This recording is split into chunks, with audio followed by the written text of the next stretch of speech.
dañuy laaj ndax Descos am nañu sañ-sañu daaneel kër sans ordonnance de justice. Démolition en dehors d'une décision de justice.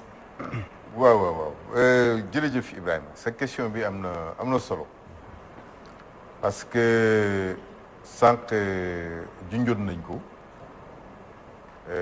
Descos ma bëgg ñu xam ne Descos c'est une entité, c'est une direction du ministère des Forces armées. Au départ, ministère de l'urbanisme. En 2004, bi ñu koy créé, c'était rattaché au ministère des Forces de l'urbanisme. Alors, en 2004, bi ñu koy créé, alors il fallait le comprendre parce que xam nga le boom immobilier, le désordre immobilier, si je peux l'appeler ainsi, mu ngi commencé à partir des années 2000.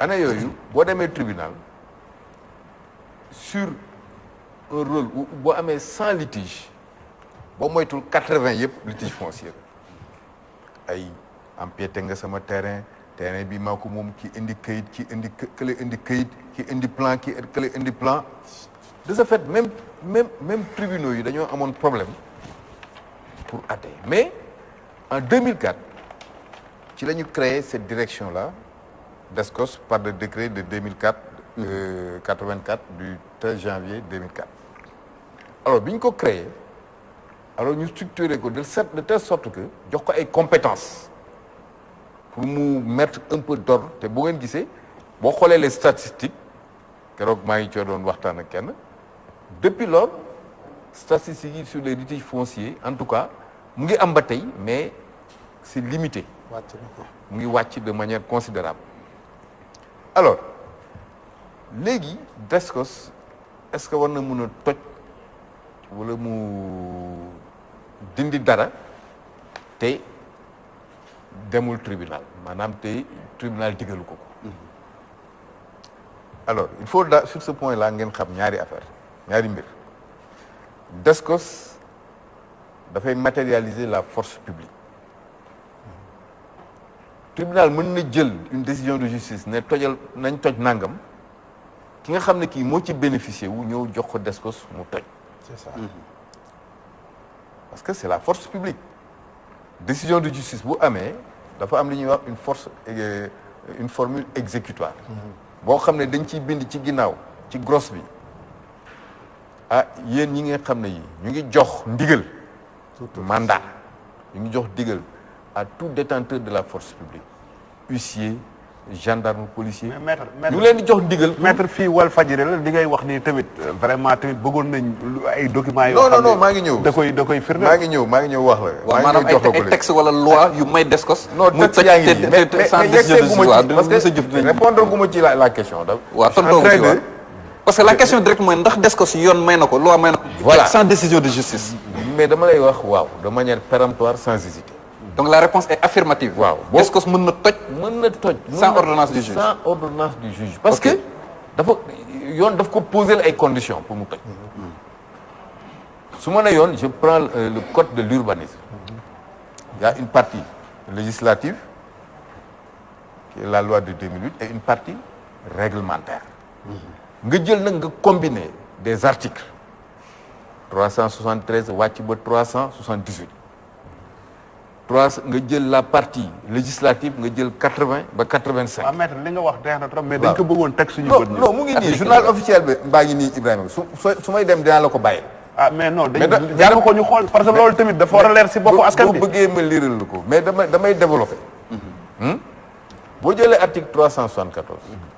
dafay poser les sanctions yi nga xam ne yi dañ koy imposer au contrevenant. contrevenant bu ma koy déggee mooy par exemple mën naa la jox koo xam ne ci dafa bëgg a tabax ci terrain boo xam ne amu fa sax këyit yorul sax këyitu suukar ni ko gars yi di waxee nga fekk terrain bu ne yàmbalan nga ñëw ne ah man daal diw jaay na ba ko nga indi benn acte de vente tabax fa benn kër bu rafet amoo bail amoo permis d'occuper amoo titre foncier amoo délibération bu boobaa Descos mën na ko toj mais Descos du tëb rek toj du ñëw rek c'est pas une force aveugle Descos bala muy tëj bala muy toj day poser des actes de sommation préalable maanaam day ñëw d'abord enquête convoqué la dégg loi préwul parul loolu sax mais c'est dans la démarche. laaj la say këyit ak yu waaw laaj la say këyit bu la laajee bu demee ba xam ne yoroo këyit mu ne la léegi demal nga tojal sa bopp. maanaam dañuy jiital masla balaa waaw doole ji di ñëw. tojal sa bopp boo tojalul sa bopp mu def la sommation may naa la diir pour nga toj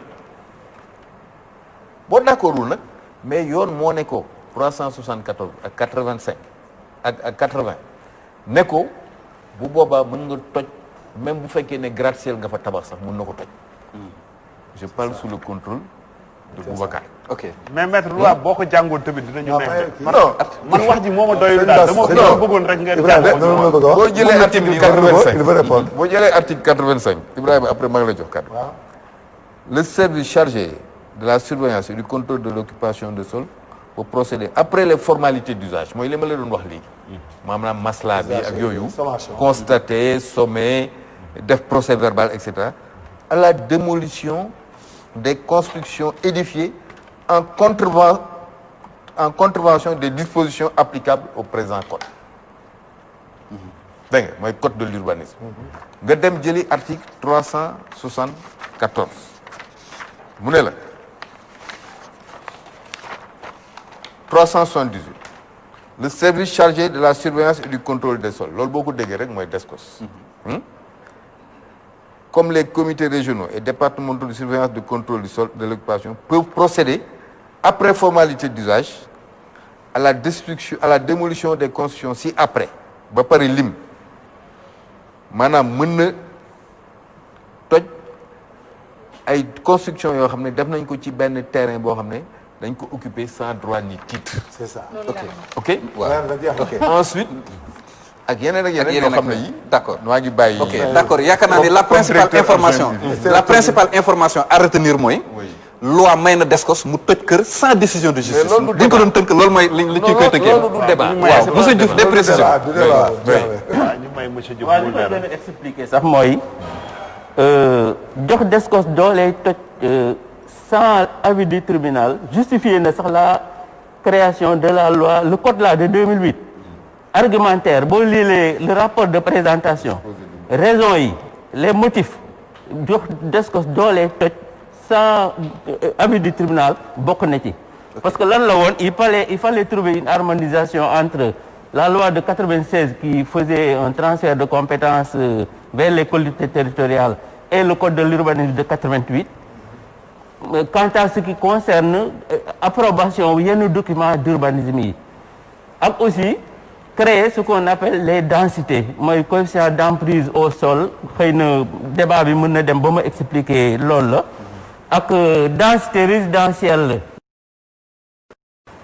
ak sanction yi nga xam ne ku ko respecté wul li ñu lay appliquer ak sanction yooyu sax bu ñu la ko appliquer nan lañ koy séddalee entre la commune l'État ak l'agent la structure verbalisatrice. ok beneen raison bi ci topp mooy jox DSCOS dooley toj sans autorisation donc là boo lire le rapport de présentation de la loi de 2008 comme l'a dit maître l'article 85 alinéa 4